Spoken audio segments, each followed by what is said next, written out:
welcome back to GuitarControl.com. Thank you so much for tuning in. Now, we're going to talk about adding those little tiny fills in between your chords, or just kind of spicing up your rhythms a little bit on acoustic guitar. And if you'd like tabs for this stuff, it is down in the description below. But other than that, let's go ahead and get cooking on these licks. Okay, so let's get going on what we're going to be talking about today. So I'm going to be adding a scale to our repertoire of licks. So if you've ever wondered where a lot of these guitar players come up with these fills, like how do they know what to play? Well, they're using scales 90% of the time.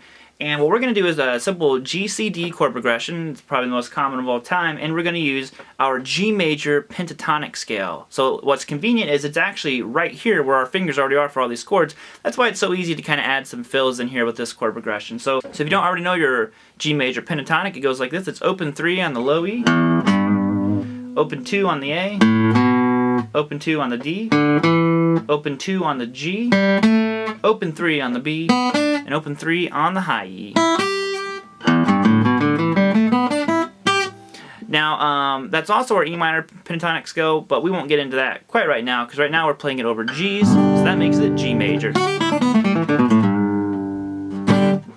So, how do you go about doing this stuff? Well, a lot of times when you're playing your chords, we'll take a simple rhythm. I'll do my G major, I'm doing a down, down, up, down, up. So, that kind of strumming pattern. Now, a lot of music tends to be in 4s, popular music. It's a nice even number. And what you want to do is you'd play your 3, 1, 2, 3. Now, instead of finishing the 4, you're going to go, see, we added a little bit of a fill there in the same amount of time that normally we would have done another strumming progression through it. So all together to go like this. Okay, so there's our 4.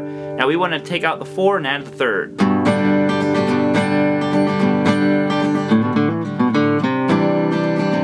And notice how I did the little fill.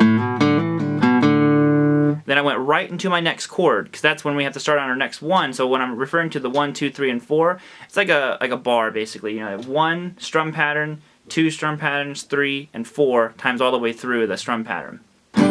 So we have.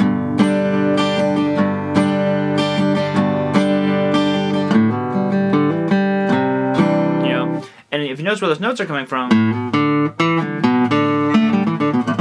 wherever I want to do with them, I'm just going open hammer on 2 on the A, open hammer on 2 on the D, and I pull off to open D, so.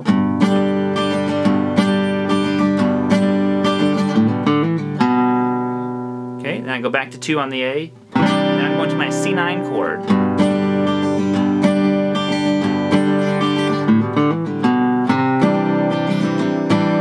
You can be as complex as you want. And in the beginning, if you're just kind of coming up with licks, I would actually recommend being very, very simple. So maybe something like this.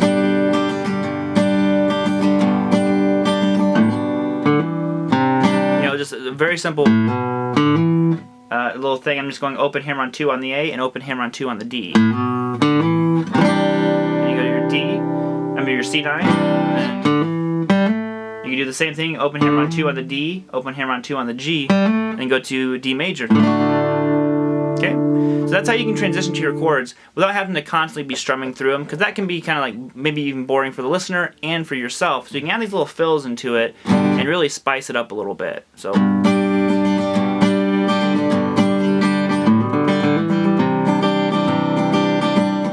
I think we're all wrapped up here. I hope you guys enjoy that lesson. It's very, very fun. It makes your rhythms much more interesting. If you're a person like me who's really not a good singer, I like to add stuff like that to make some chords a little bit more interesting maybe for people to hear. So other than that, make sure you get those tabs, and I will see you all next time. Keep on rocking, everybody.